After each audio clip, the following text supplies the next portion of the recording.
Hello, people of the world, and welcome back on the Mary in Motion podcast.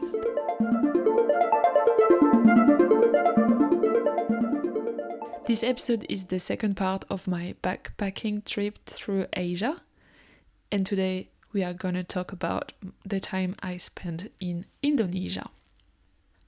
I landed in Bali alone for the first time, without any companion, no guide, no safety net. I didn't particularly want to go to Bali, but I wanted to land somewhere and depart from somewhere else, and so it felt like the right choice. I also wanted to see for myself what Bali was like, which I have seen, and I will tell you all about it. When I first landed in Bali, my first thought was to get a visa for Japan, because my end goal, if you have listened to the first episode of this series, you know that in the end the goal was to go to Japan to do my master thesis. But for that I needed a special kind of visa that I didn't have time to do before leaving in France, and I really needed to do it before going to Japan. So doing it in Indonesia was the solution. However, the embassy was in Bali, so I thought it would be quick. I could just go there, get my visa, and leave. The first day I showed up, I didn't print the documents because I was traveling. I didn't have any way to print, and I don't know what I thought. But anyway, they couldn't do it without me printing the documents beforehand and giving them some ID pictures. And they were opened, I think, only once a week or something. So I had wasted my chance, which was very, very frustrating and annoying. But right after this appointment, I looked around and I found a place where they were taking pictures. And I showed up there and there were only young men in shirts in a backyard or something, and a guy taking pictures. And when they saw me coming, they were all super surprised, and then they all let me go first, and then I could try several poses and they would let me redo them if I didn't like it. And they was all super nice and super welcoming. It was a very weird experience, and then they edit them quickly and print them, and in less than 5 minutes I had my pictures. They were really so nice to let me go in front of them, and I had a lot of fun. And right next to it was some place I could print, and it was also super quick and super cheap, and I was really frustrated that I didn't do that beforehand. But once I had my documents, I had to choose. What should I do? Should I stay there for a week, come back? Should I leave, come back? What should I do? First of all, I wanted to discover a bit where I was. So I spent maybe 1 or 2 days exploring. I was in the south, like middle south of Bali, and I really didn't like the vibe. There were only hotels, there were only tourists, and it felt really not authentic. And really new hotels and decorated like when you think of Bali, the stereotype thing, it was all there. And I thought, why would people go to Bali to see those fake hotels? Like, why? They can just go somewhere like this, next to home. I really didn't get it. And I decided I didn't like this island.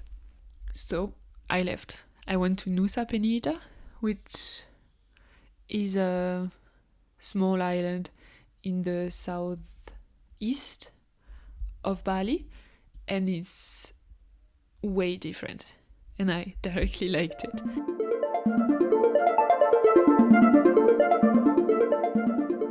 The first night I spent in Bali, there was a guy in my dorm. He was very nice, we chatted, but we didn't exchange our numbers or anything. We just thought we had a nice chat, and that was all. He left right after I arrived. And then I was walking in Nusa Penida, another island next to Bali, on the beach. And I look around and guess who I'm seeing? This guy. Thomas, he was called. And I went directly to him and we became friends again, directly. That was such a coincidence. Then we chatted and we discovered that we had approximately the same plan for the next few weeks. So we decided to stick together. I was quite relieved to have someone to stick with, even though I managed perfectly on my own. But it's nice to have someone to chat with during the meals, to have someone to share the burden of traveling. So I was happy. The beach I met him on, I think is the prettiest place I had ever seen. I arrived on the beach, it was sunny. Then it started to rain, so everyone left. And there were just very few people on the beach. And then the sun came back and it was almost sunset, so the light was yellow, orange, and through the clouds you could see the ray of sunshine. And I went in the water. It was warm and I was floating and looking at the coast, and the beach was in some kind of a bay, and there were mountains with lush forests, and I was floating in the waves with this warm water, this sun, the beach almost empty. It's hot, it smells like sand and salt, and I was seeing this coast. I think it was one of the best things I have experienced, probably because of my mindset. I was finally traveling on my own. I was on this perfect place in Indonesia, and I reflected on everything I had done to achieve that place and everything everyone ever told me, and I thought it was so worth it, and I was proud and happy.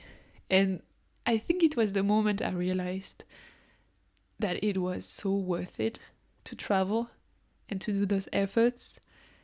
And this moment really marked me. I was truly enjoying myself alone without needing anyone to share it with. This was really a turning point, and I realized I loved it, traveling alone.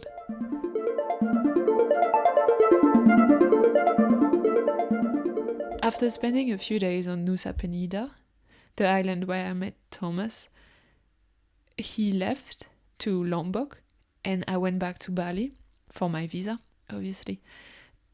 This time I could do the paperwork, but they needed to keep my visa for at least a week.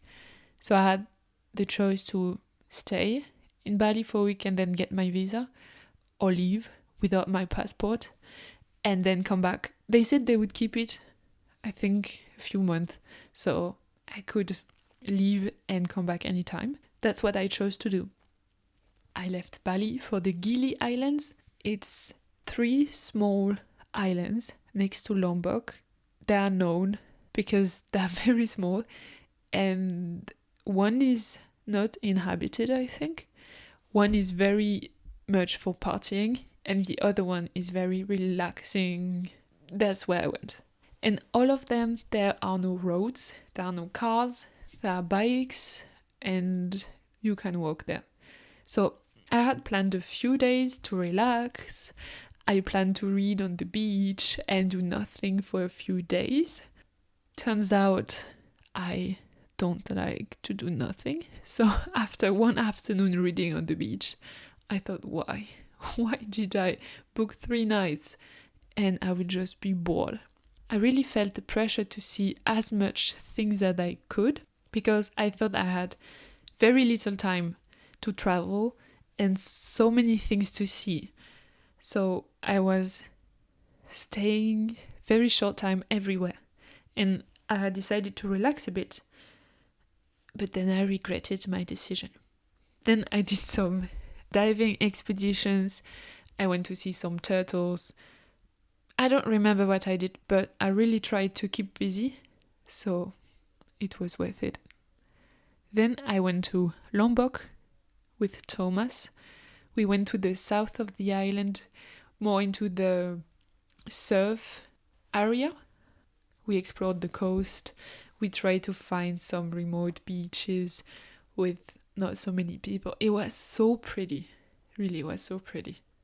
And then Thomas left for Australia and I was alone again. But he had taught me a lot. He was a seasoned traveler and he knew to look for the cheapest places. He gave me some advice on how much this or this would cost. He also taught me how to negotiate. I really learned a lot from him, and I'm very happy I met him at the beginning of my trip.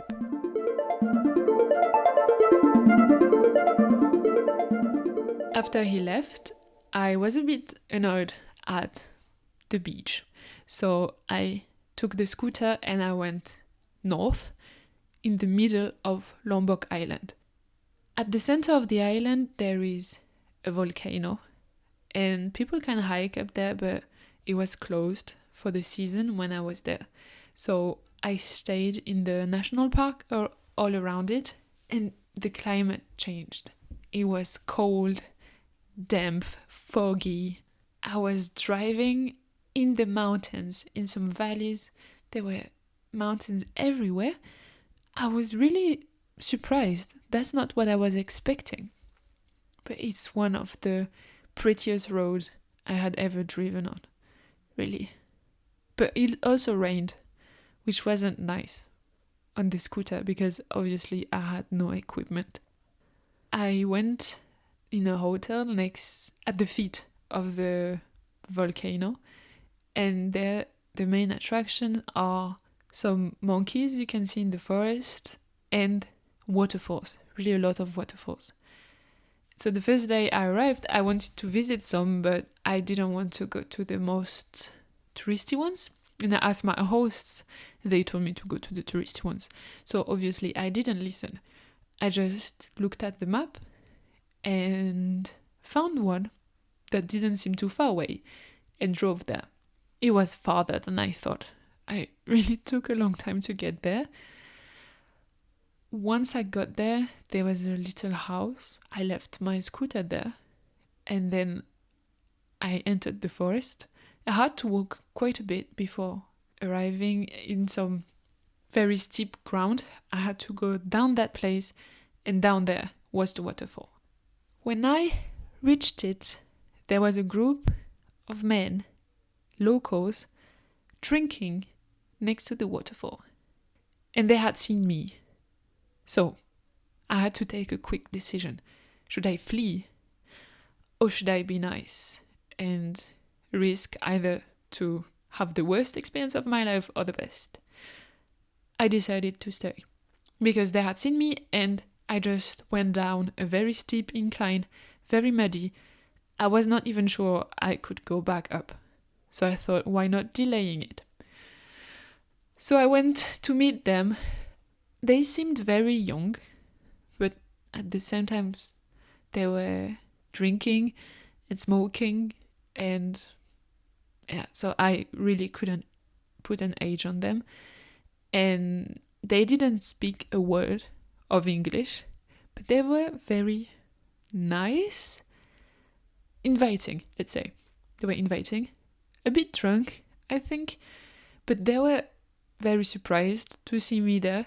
And first they wanted all to take pictures with me because I had my camera around my neck. So they wanted me to take pictures of them. Then they wanted pictures with me. We went in front of the waterfall. We took pictures together. It was actually very nice. Also, the whole time it was raining. And they were smoking around a fire, drinking. And then at some point they were hungry and they brought some fishes. So we grilled the fishes on the fire, and then they had some rice that they had brought. So they put kind of big plastic sheet on the ground, put the rice on top of it, and then we would all eat with our fingers the rice and the fish. They shared all with me. It was very good, but I didn't feel very comfortable sitting on the ground and eating with my fingers. And I was also not hungry, and I was scared to the hygienic things. I didn't want to be sick, but it was very nice to share that meal with them. But once we were finished, they took the plastic thing and threw it in the river. So then it was gone. It felt so weird to me because they were enjoying that place. They enjoyed the nature, and then they throw a big plastic thing inside the river. But I think they didn't realize that it would end up somewhere and ruin someone's landscape. But then once it was done, it had rained a lot and it stopped. So I was like, now I should go. And it was also getting late. And they didn't want to let me go, of course, but I insisted, and then I left. And I really thought I would get stuck there because the steep incline was very, very muddy, and I had to climb almost on all fours, catching some grass things and pulling myself up. It was... I felt ridiculous also because they were watching me. But anyway, I arrived on top of this in the forest. Then I had to find my scooter. And guess what? It was getting dark and my phone was dead. So I walked in the forest, a bit lost. Then I found a road and I recognized that I had actually passed the house, and I went back up to fetch my scooter. And then I had to find my way home. I had driven so much and now I had to find my way. One person came by the scooter, and I asked them to go to the name of the place where I was staying, and they ignored me. So I was really annoyed. But I thought that any road would lead to the big road. So I trusted my luck and also what I recognized from going there. So I think I was lucky. Then eventually, in the middle of the night, I arrived home, and the hosts of my hotel were so scared for me. They were right. They didn't know where I was. Nobody knew where I was. And it was night. And I was with some random man in a waterfall in the middle of the forest. That was maybe not my brightest moment, but I'm really glad I did it and that it ended well.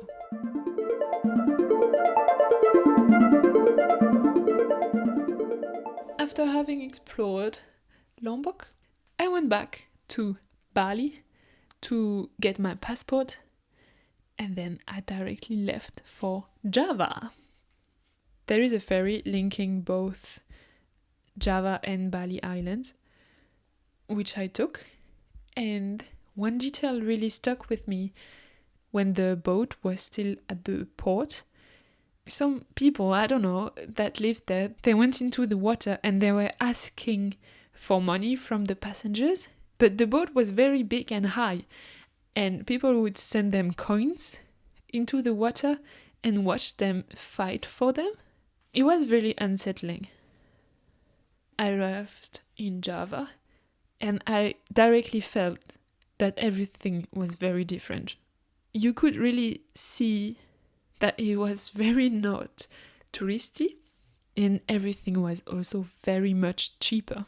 I took a taxi from the port to my hotel, and I think the price was at least 5 times less than what I would have paid in Bali. Once in my hotel, I inquired a bit about what was possible to do, and I organized a volcano expedition for the day after.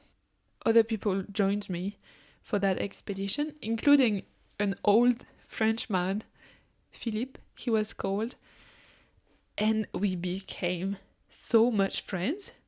He was a 60-plus-year-old guy, and super dynamic and super interesting, and we stuck together afterwards for a few days, weeks, I don't know.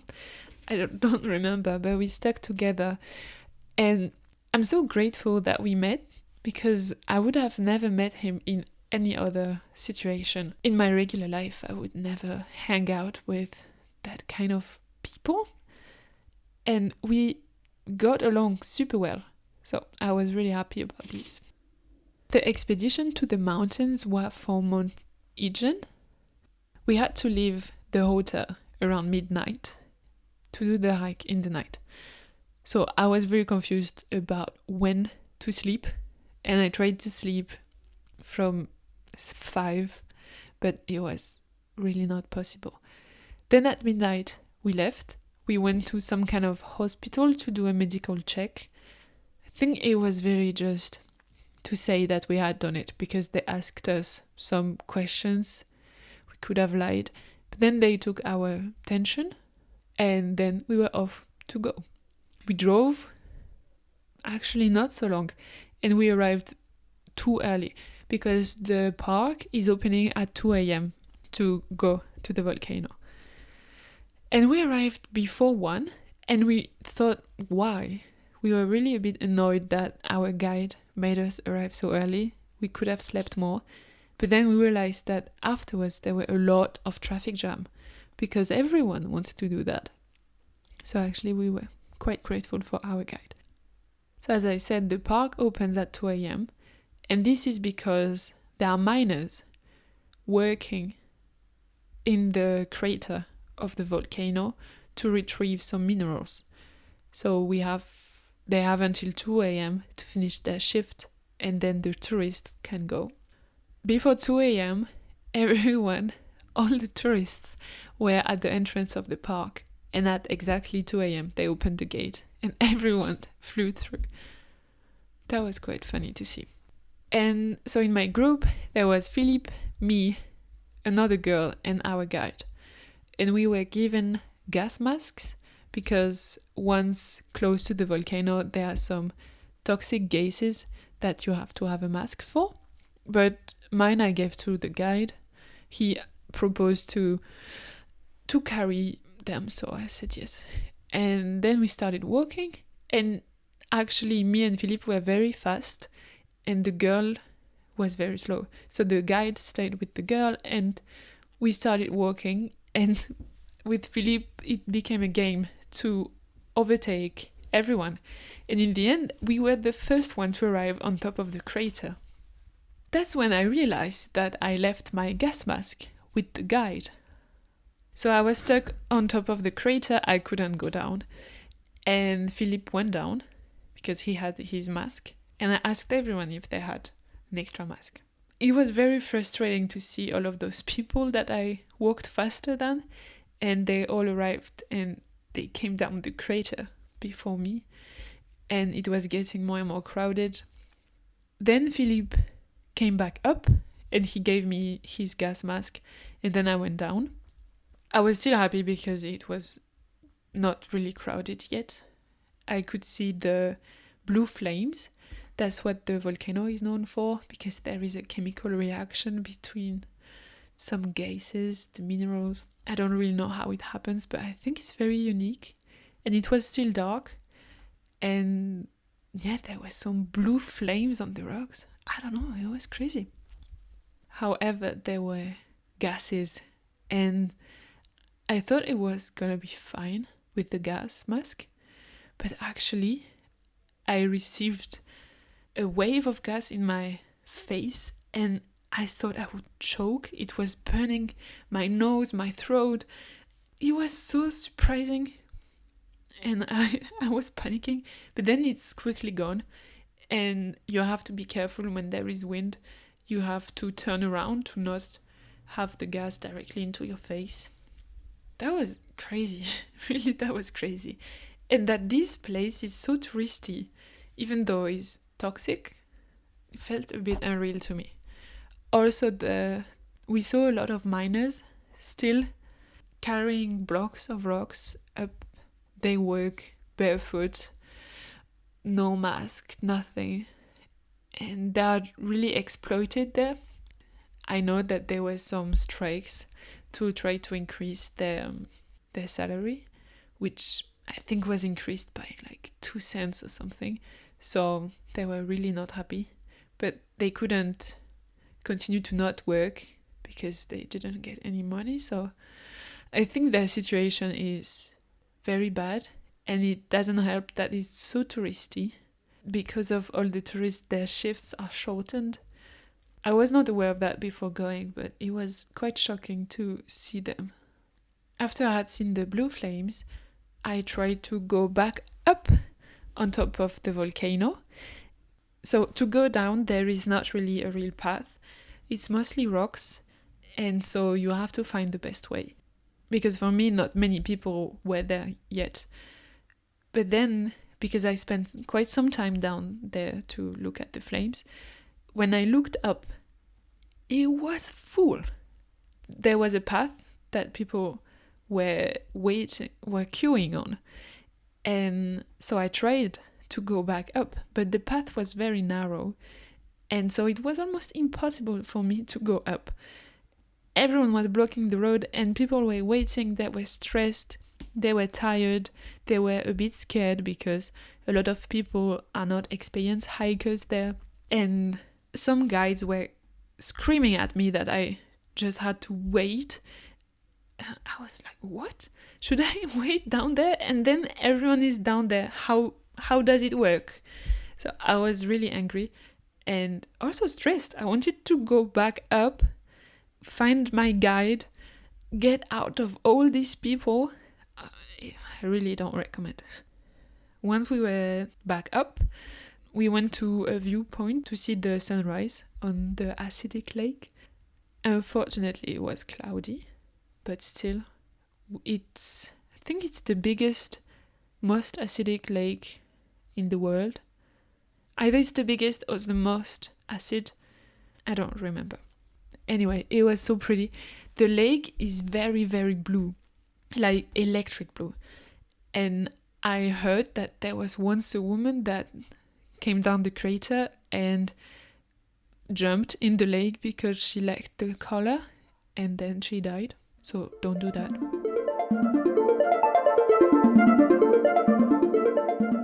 After the volcano, Philip and I left to discover more of Java Island. I had a flight in Jakarta, so I had to cross the whole island. And so on the way, we stopped several times. We went to the coast in the south. I just saw it on the map. I decided to go there, and it was very random.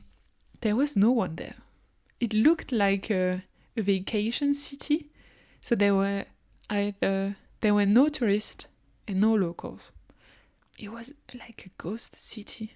It was very weird, but the sunset on that beach, it was amazing because the water, the waves left a small film of water on the sand, and so the sun was reflecting on the sand, and so it was orange everywhere.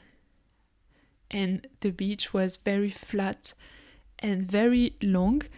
Wow, it was incredible. In that region, we also went to a green canyon. We swam in some kind of a canyon. We could swim there to explore it.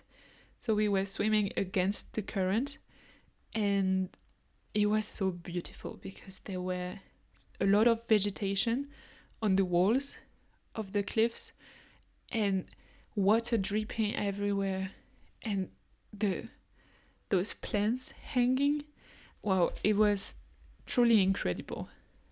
Then we visited Yogyakarta, and then we separated. We said goodbye, and I went to Jakarta.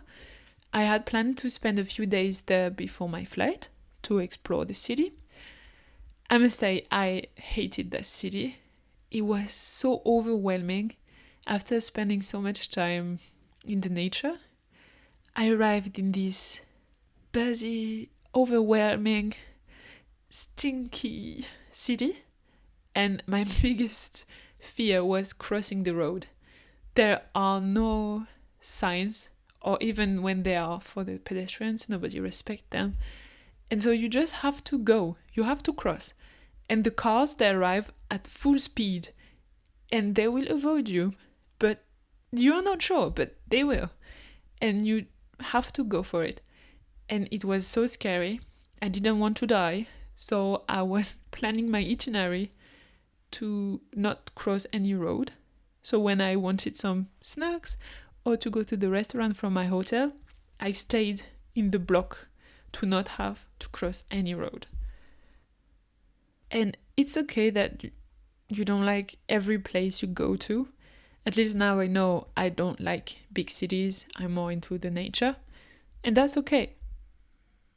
And I was about to board a flight for my next destination, and I felt so changed from the girl that landed in Bali and the one that would leave from Jakarta.